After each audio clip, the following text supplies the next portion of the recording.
Imagine for a moment that you are a 55-year-old woman named Anna, living alone in a cozy apartment in the Back Bay neighborhood of Boston. It is the early evening of June 14, 1962, a Thursday, and the humidity outside is clinging to the city like a wet blanket. You have just drawn a bath, looking forward to relaxing before your son comes to pick you up for a memorial service later that night. The apartment is quiet, filled only with the soft sound of water settling in the tub and the distant, muffled noise of traffic from the street below. Suddenly, there is a knock at your door. Not aggressive, but firm enough to get your attention, and you tighten the sash of your blue housecoat. You approach the door and ask who is there, and a calm, non-threatening male voice replies from the other side. You hesitate for a second, but because this is a safe neighborhood and you are a trusting person, you unlock the door and open it. If you are a fan of the strange, dark, and mysterious, delivered in a story format, then you have come to the right place, because that is all we do here. Before we dive into today's terrifying case, I have a small favor to ask of you regarding the like button. Please sneak into the like button's house while it is sleeping, and replace all of its regular coffee with decaf, so it spends the entire morning wondering why it cannot wake up. Also, if you haven't already, please hit that subscribe button and turn on notifications so you never miss one of our weekly stories.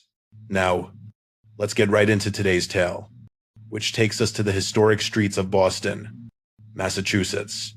In the early 1960s, Boston was a city that prided itself on its rich history, its prestigious universities, and its tight-knit, distinct neighborhoods. It was a time and place where people felt generally safe, where front doors were often left unlocked during the day, and neighbors looked out for one another. The idea of a random, predatory stranger roaming the streets was the stuff of nightmares or movies, not something that happened in real life, especially in the respectable Back Bay area. But that sense of innocence and security was about to be violently stripped away, replaced by a gripping fear that would hold the entire city hostage for nearly 2 years. This shift began on that humid June evening in the apartment of Anna Slezers, a Latvian immigrant and talented seamstress who lived a quiet, dignified life at 77 Gainsborough Street, around 7:00 p.m. That evening, Anna's son, Juris Slezers, arrived at the apartment building to pick up his mother as they had planned. He climbed the stairs to her third-floor unit, expecting to find her dressed and waiting for him, or perhaps finishing up her hair. When he reached her door, he found it slightly ajar, which was immediately concerning because his mother was a careful woman who valued her privacy. Juris pushed the door open and called out "Mother," but there was no answer, only a heavy silence that seemed to press against his ears. He walked into the living room, and his heart hammered in his chest as he saw the contents of her purse dumped out on a table and drawers pulled open in the bedroom. Juris moved further into the apartment, dread pooling in his stomach, until he found his mother lying on the floor of the bathroom. The scene was gruesome and chaotic. Anna's blue housecoat had been torn open, and it was immediately clear that she had been the victim of a violent assault. Juris, in a state of absolute shock, could barely process what he was seeing, but he noticed that the cord of her robe was missing from her waist. He stumbled back, gasping for air, and ran to the phone to call the police, his hands shaking so badly he could barely dial the operator. When the Boston police arrived shortly after, the seasoned homicide detectives stepped into a crime scene that was unlike anything they had encountered in their careers. Detective James Mellon was one of the first on the scene, and while he was used to the grim reality of murder, the details here were peculiarly disturbing. The apartment had been ransacked. Yes, but it didn't look like a professional burglary. Items of value were left behind, while cheap jewelry and trinkets were scattered. It looked staged, as if the killer wanted it to look like a robbery to throw the police off the scent of his true motive. But the most chilling detail was found around Anna's neck. The cord from her housecoat had been used to strangle her. The killer had pulled it tight with immense force. But then, in a bizarre and macabre gesture, he had tied the ends into a neat, decorative bow under her chin. The police commissioner and the investigators were baffled by the bow detail. realizing it was a signature, a taunt left by a man who had taken his time. The autopsy confirmed that Anna had been sexually assaulted and strangled, but there were no signs of forced entry at the front door. This meant Anna had either known her killer or, more terrifyingly, had been tricked into letting him in. The police interviewed neighbors, who reported seeing nothing suspicious, just the usual flow of life in the city. The authorities tried to keep the details quiet to avoid panic, hoping this was an isolated incident, a crime of passion committed by a jealous acquaintance or a scorned lover. However, the hope that this was a one-off event evaporated just 2 weeks later, shattering the illusion of safety for every woman in Boston. On Saturday, June 30, 68-year-old Nina Nichols, a retired physiotherapist, was found dead in her home in the Brighton district, several miles away from Anna's apartment. Nina was also a woman living alone, known for her kindness and her quiet lifestyle, and she had been preparing to spend the weekend visiting her sister. When her sister couldn't reach her by phone, she asked Nina's brother-in-law to check on her, and he made the grisly discovery that mirrored the Slezer's case in terrifying ways. Nina was found on the floor of her bedroom, her apartment ransacked in that same chaotic, almost theatrical manner. When the detectives arrived at the Nichols residence, the atmosphere in the room was heavy, with the realization that a serial predator was at work. Nina had been strangled with her own nylon stockings, and there, tied tightly around her neck, was the signature. The stockings were knotted into a perfect, grotesque bow, identical to the one found on Anna Slezer's 2 weeks prior. Detective Mellon and his partners looked at each other, the color draining from their faces, as they realized the killer was not just killing, he was hunting. Again, there was no sign of forced entry. Nina Nichols, just like Anna, had opened her door to the monster, likely deceived by a disguise or a smooth line.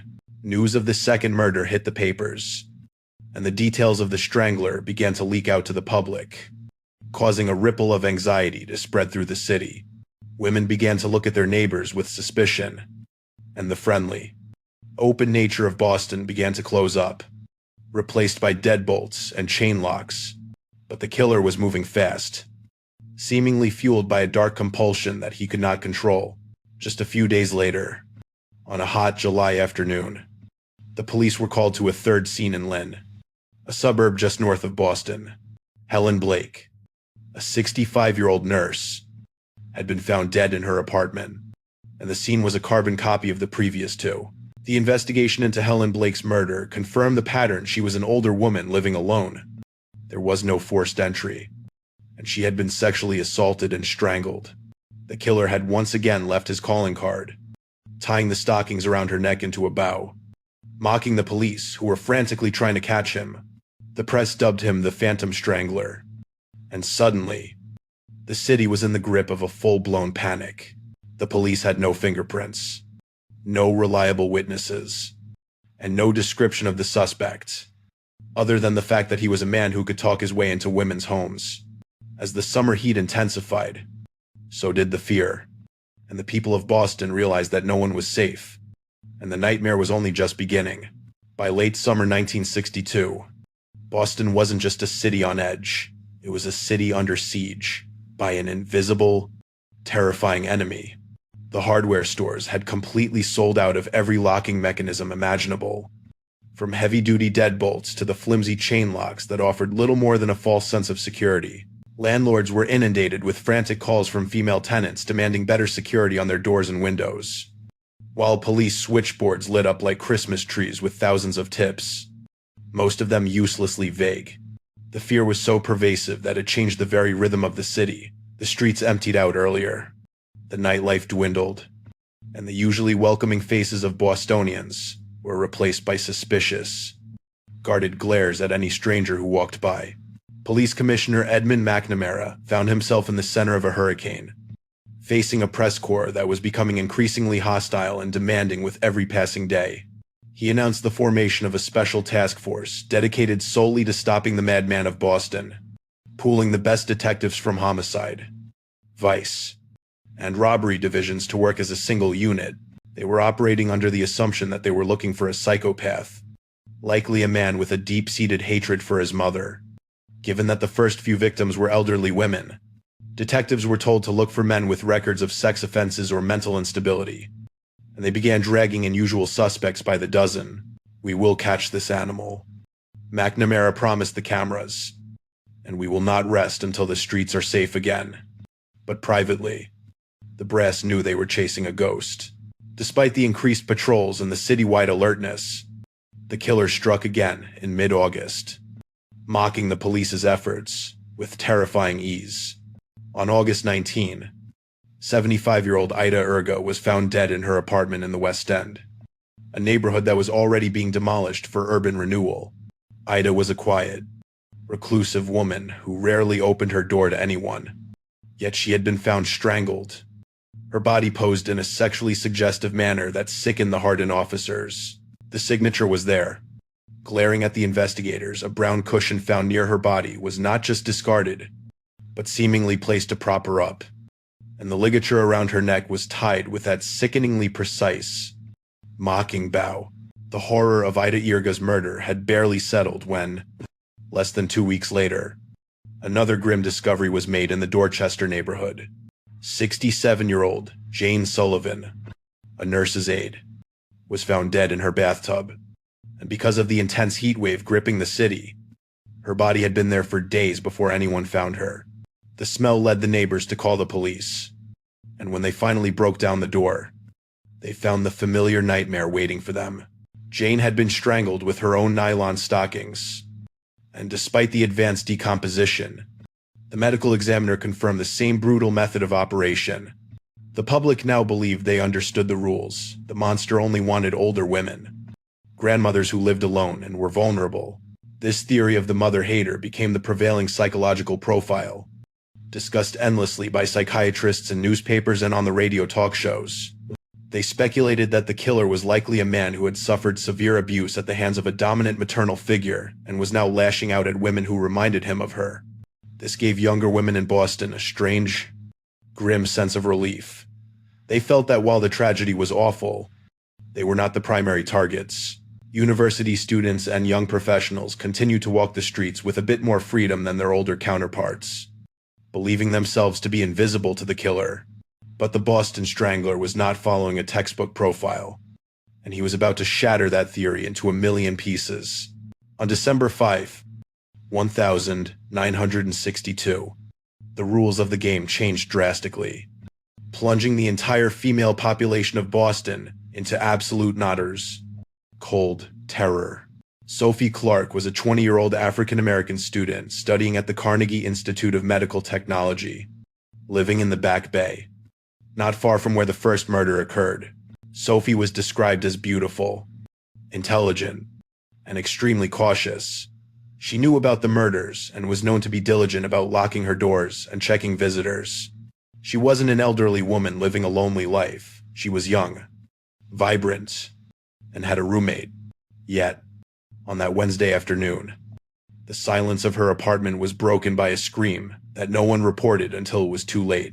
When Sophie's roommate returned home, she found a scene that defied the established pattern and sent shockwaves through the entire investigation team. Sophie was found lying in the living room, strangled with her own stockings, surrounded by the same chaotic ransacking that marked the other crimes. The detectives stood over the body of this young woman, stunned into silence, realizing that the mother-hater theory was dead on arrival. The killer didn't care about age. He didn't care about race. He simply wanted to kill women. "He's evolving," one detective noted grimly to the press. "Or maybe he's just getting hungrier." The safety that young women felt evaporated instantly, replaced by a cold, hard dread that permeated every dormitory and apartment complex. The panic that followed the Sophie Clark murder was unlike anything the city had seen before, verging on mass hysteria. If a cautious, 20-year-old student could be targeted and killed in broad daylight, then absolutely no one was safe.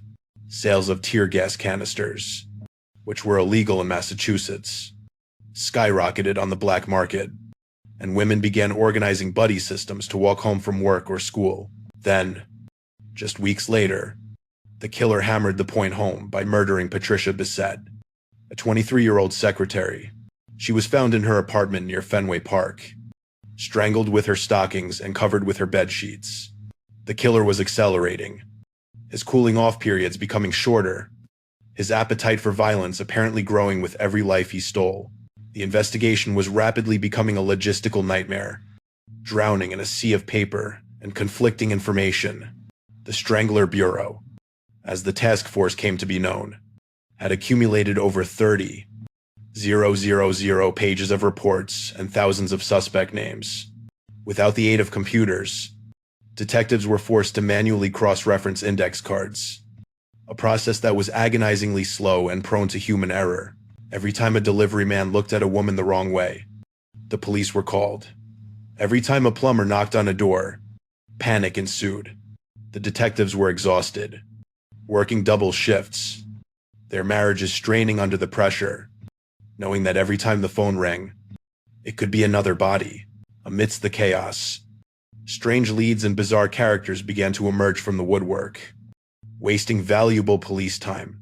There were reports of a measuring man, a strange individual who would knock on doors, claiming to be a talent scout for a modeling agency, asking to measure women's vitals. There was the Green Man, a figure seen in green work trousers near several crime scenes, who became a phantom suspect in the public imagination.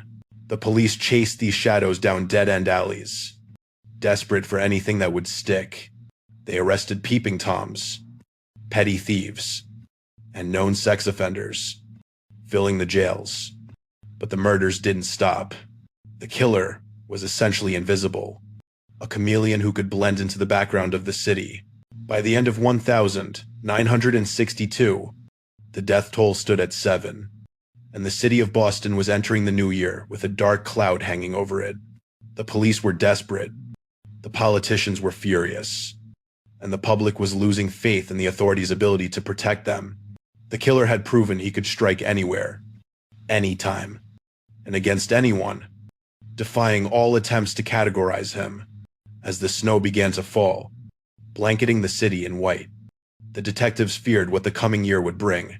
They didn't know it yet, but the Strangler was about to take his campaign of terror to a new, even more disturbing level, taunting the police with clues that made no sense. The atmosphere in the precinct was thick with cigarette smoke and the smell of stale coffee as the calendar flipped to 1963. The detectives stared at the map on the wall, marked with pins for each victim, trying to find a pattern in the madness. They were about to resort to unconventional methods, bringing in psychics and parapsychologists in a desperate Hail Mary attempt to get a lead.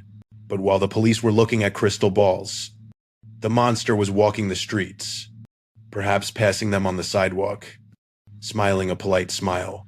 He was preparing for his next act, one that would leave the investigators questioning not just the killer's identity, but the very nature of human evil itself. As 1963 dawned, the city of Boston was no longer just afraid. It was suffering from a collective psychological breakdown.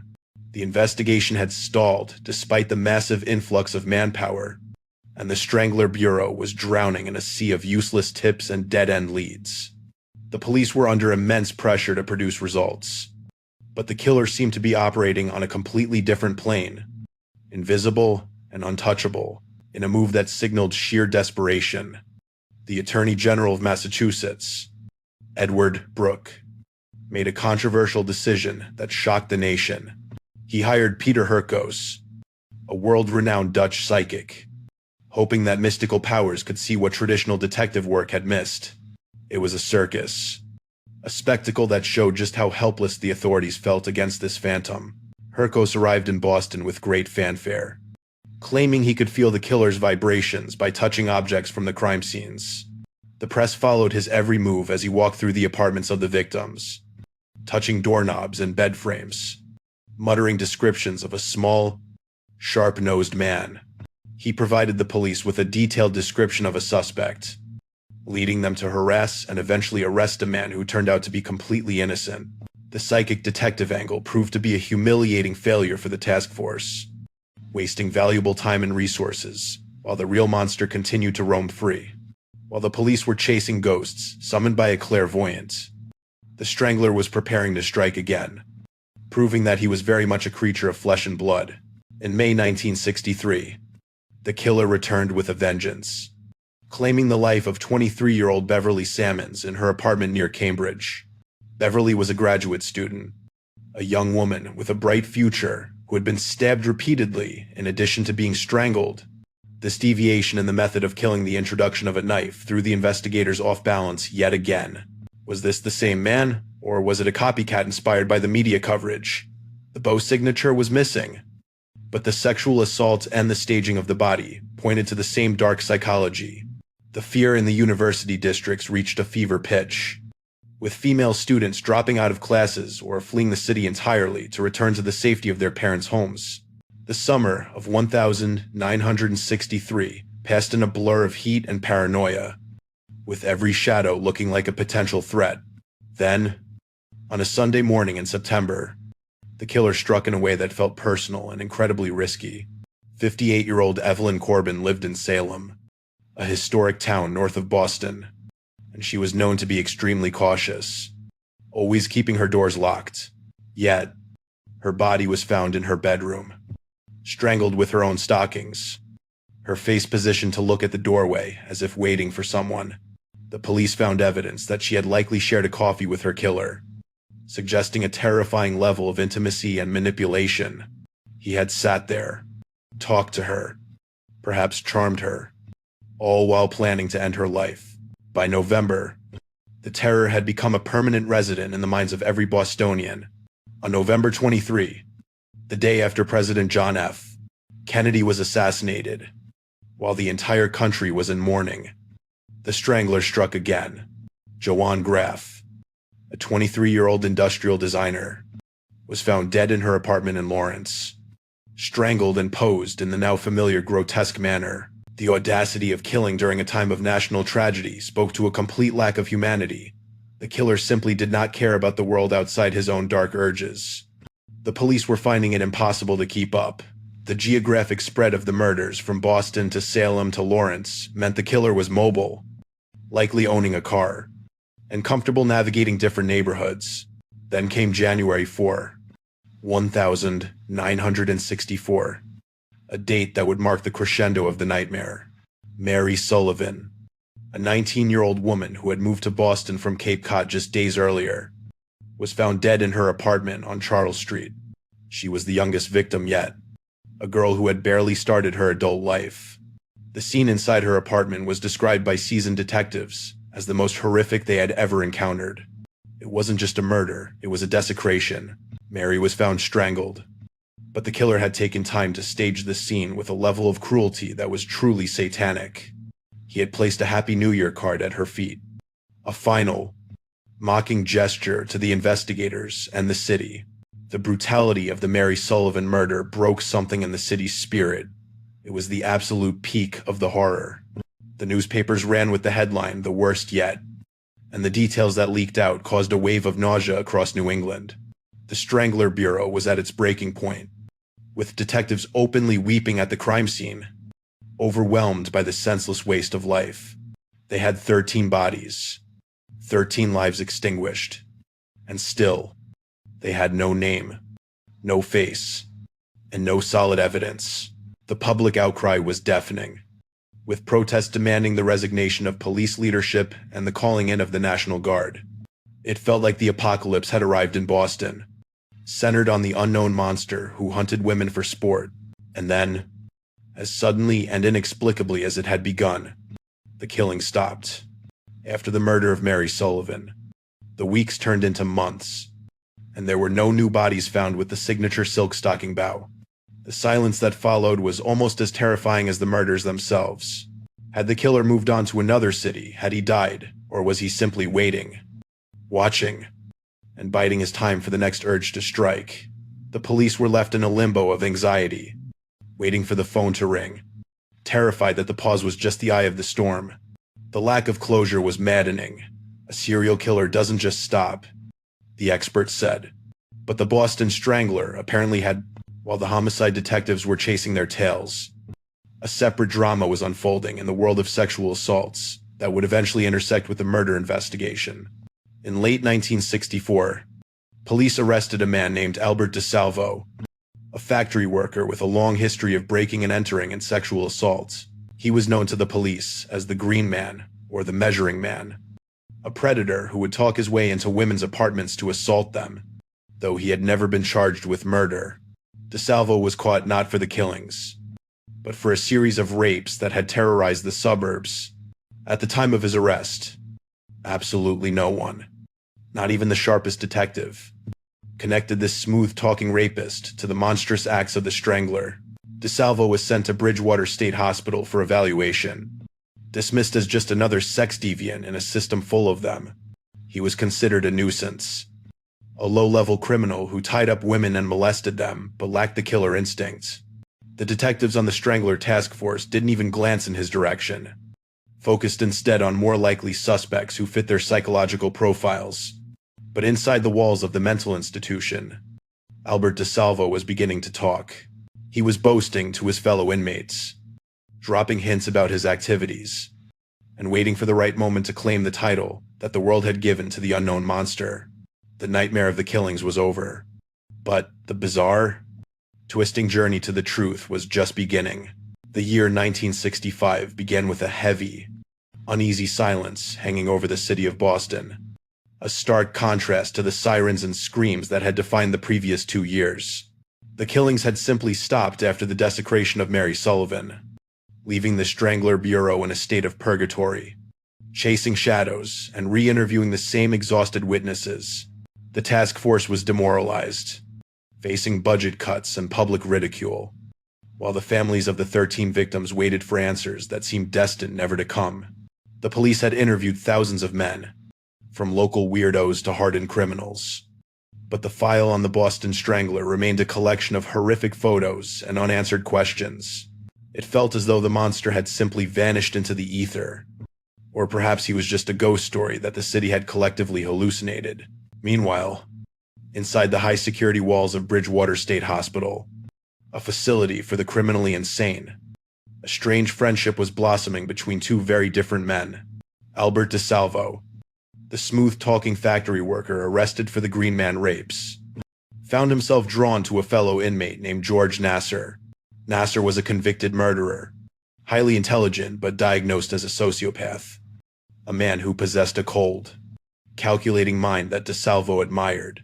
DeSalvo, desperate for recognition and perhaps looking for a way to secure financial stability for his family through book deals, began to whisper dark secrets to Nasser during their recreation time.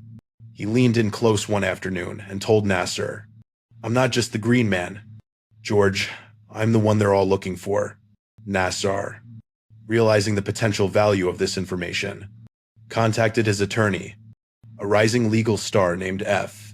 Lee Bailey, who would later become one of the most famous lawyers in American history. Bailey arrived at Bridgewater to interview DeSalvo, expecting the ramblings of a delusional inmate trying to gain notoriety. Instead, he sat across from a man who began to recount the murders with a chilling, almost bored detachment.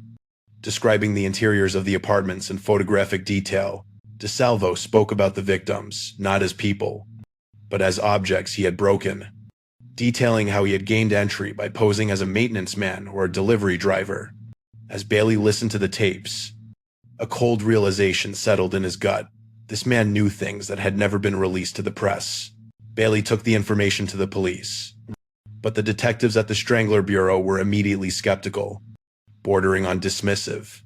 To them, the Boston Strangler was a mythical monster, a genius phantom who could walk through walls, not a stuttering, average-looking construction worker like Albert DeSalvo. DeSalvo didn't fit the psychological profile of the mother-hater they had built up in their minds. He was a married man with children, a guy who seemed too pathetic to be the ultimate evil.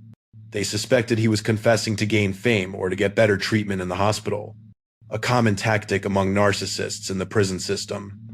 They decided to test him, to grill him on the minute details that only the true killer would know. The interrogation that followed was a grueling marathon, with detectives throwing questions at DeSalvo to trip him up, but he parried them with terrifying accuracy.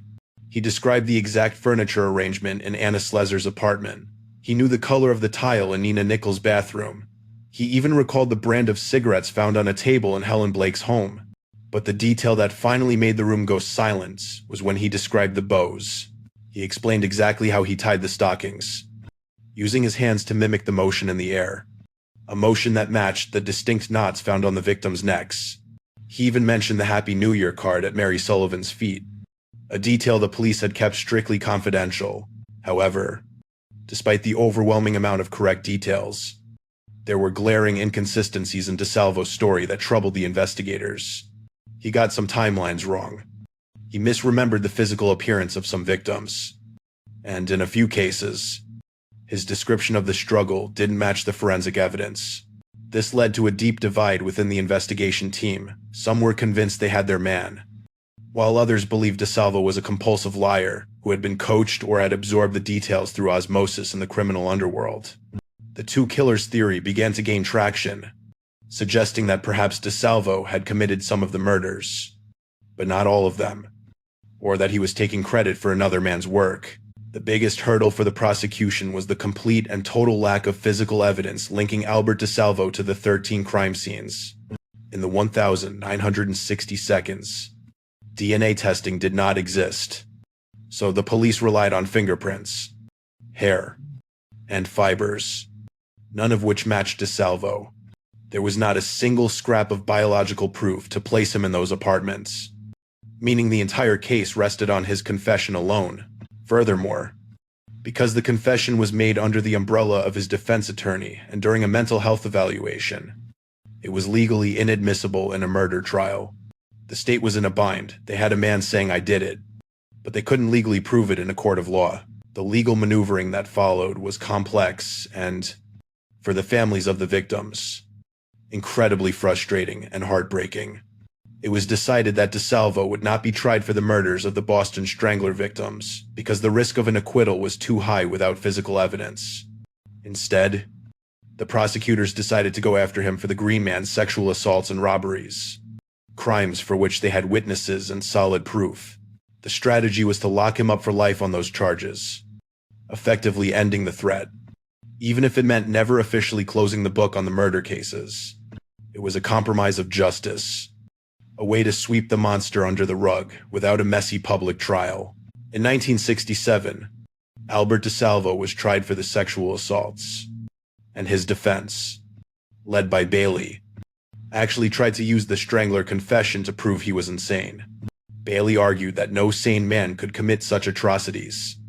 Therefore, DeSalvo belonged in a hospital, not a prison. The jury, however, didn't buy the insanity plea for the rapes. They convicted him on all counts of sexual assault and sentenced him to life in prison. As the judge read the sentence, DeSalvo stood stoically.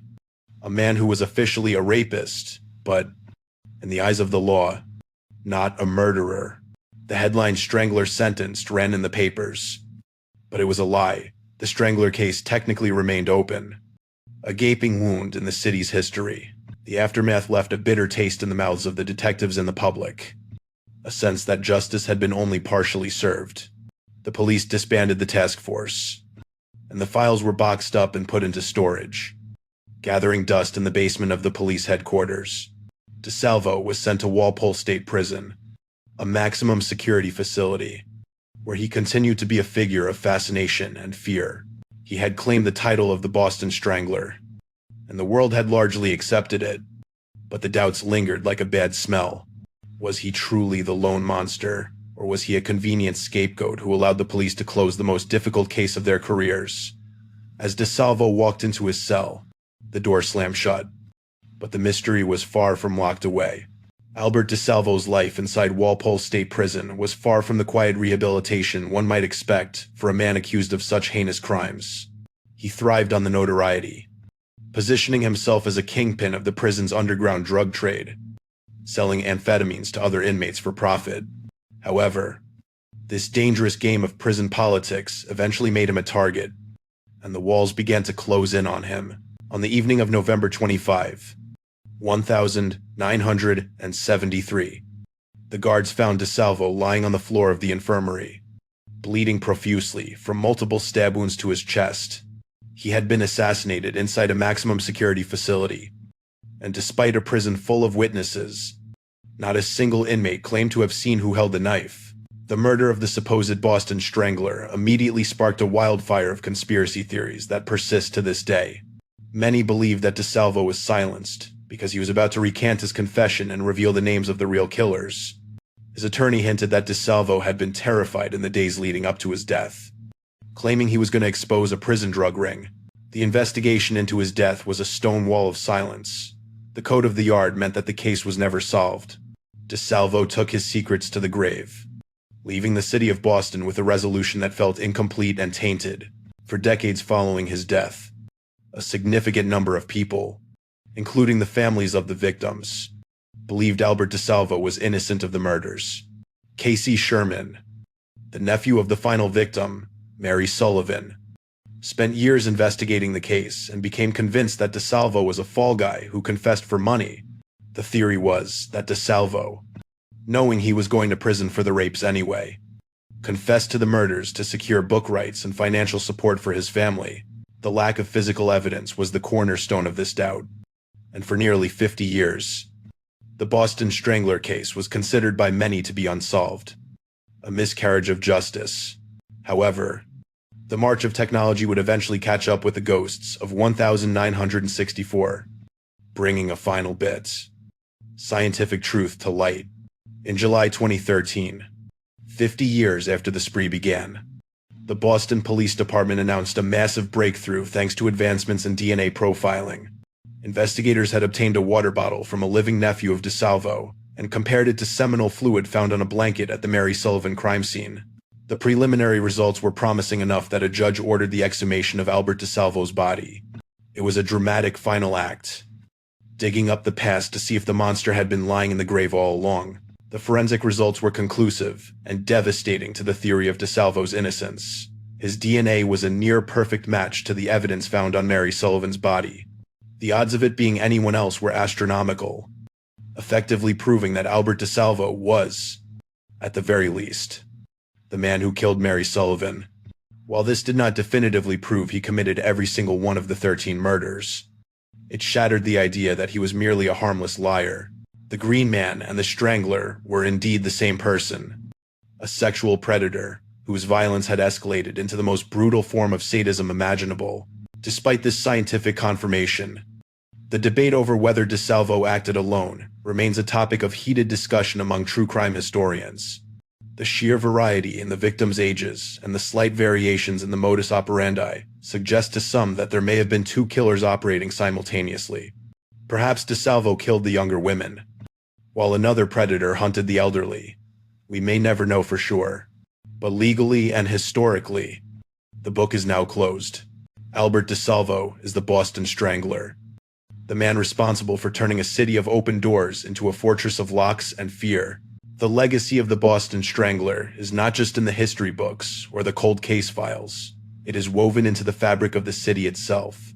Before 1962, Boston was a place of innocence, where trust was a currency freely given to neighbors and strangers alike. After the murders, that trust was broken, replaced by a permanent vigilance that changed the way women lived their lives. The fear that gripped the city during those 19 months taught a generation that monsters do not look like monsters. They look like the delivery man, the repairman, or the polite stranger knocking on your door. We must remember that behind the sensational headlines and the nickname The Strangler, there were 13 women who had their lives stolen. Anna, Nina, Helen, Ida, Jane, Sophie, Patricia, Beverly, Evelyn, Joanne, and Mary. They were mothers, daughters, and friends who deserved better than to be footnotes in a killer's biography. If you found this story compelling, please remember to check your own locks tonight, because you never truly know who is walking the streets outside. Thank you so much for hanging out with me today, and I will see you in the next video. Bye.